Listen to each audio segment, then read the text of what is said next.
I'm Tori Mason, and I'm excited to celebrate Black Coloradans who have made this state such an extraordinary place to live, and those who continue to dream of a future where everyone can thrive. A lot of effort goes into keeping the legacy of Denver's 5 Points alive. Business owners have been especially thoughtful about honoring its history, down to their business names. A Spangalang is a signature jazz cymbal rhythm. Here, it's a brewery in what used to be the Harlem of the West. It's like a heartbeat. The kind of music you not only hear, but feel. Jazz is rooted in the rhythm of this city, and the sound leads back to 5 Points. There's no other neighborhood like it. Norman Harris spends a lot of time on Welton Street, and so have his relatives for generations. Our family has been serving this community for years, and through multiple efforts, it's been a cultural anchor bringing folks back to this neighborhood. When he was a boy, his grandfather owned this liquor store in 5 Points. Today, down the same street, Harris is part owner of Spangalang.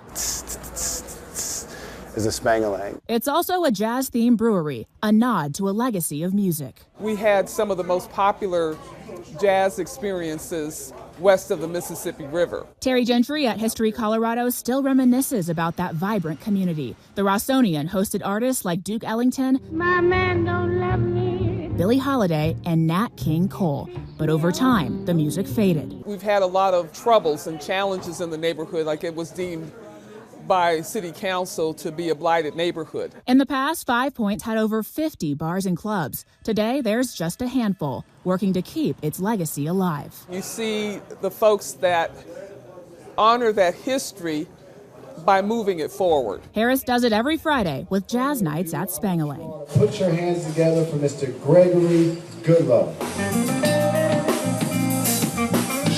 The stage has become a platform for new artists with old souls. We're very intentional in terms of curating artists who not only honor the past, but again, look forward to bringing in new groups.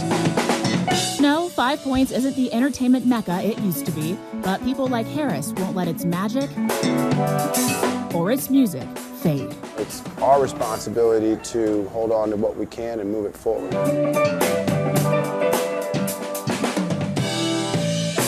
Denver Firehouse number 3, the pride of the Points. Built in 1931, it's the oldest Denver firehouse still in service and the only station Black firefighters could serve at until DFD desegregated in 1957.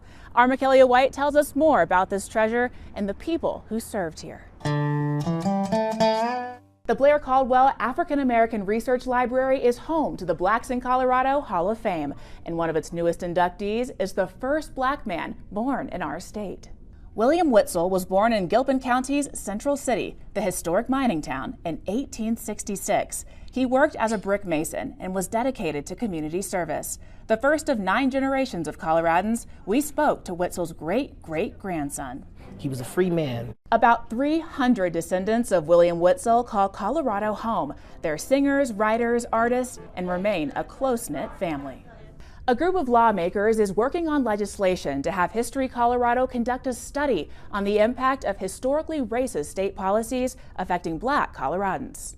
The study would look into ways the KKK influenced the legislature and courts during the early part of the 20th century, and the impacts of policies such as redlining, which lasted for generations. It would not be funded at taxpayer expense, rather by private grants and donations. If you look at the outcomes, celebrating Black women is what the Museum for Black Girls is all about. And now, with permanent locations at the Denver Pavilions and in Boulder, they are ready to celebrate and inspire. One of the favorite exhibits is Grandma's Kitchen. Many Black women remember growing up, getting their hair done in Grandma's Kitchen, and this is a replica of the curator's family kitchen, a place where many memories were made. The FDA is proposing a ban on some relaxers that use formaldehyde, given its association with cancer. Our Kennedy Cook takes us to a centennial salon that's celebrating the beauty of natural hair. A northern Colorado doctor is working to raise awareness about data from the CDC that says Black women are 3 times more likely to die from pregnancy complications than white women.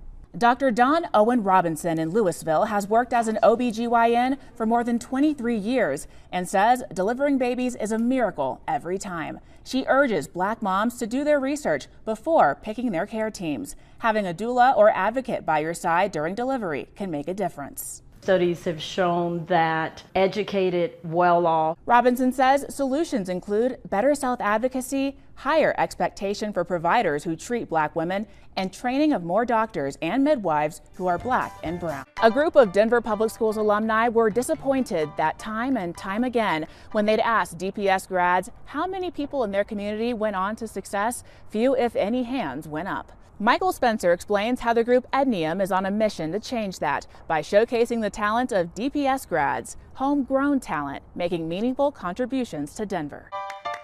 He campaigned and leads as Mayor Yemi. Last June, Yemi Mobolade became the 42nd mayor of Colorado Springs. Our Michael Abeda tells us more about this businessman making history. I shocked myself too. Elevating Black voices is something we're proud to do every day. As a Black woman and a journalist, having this platform to share your stories is truly an honor and a privilege.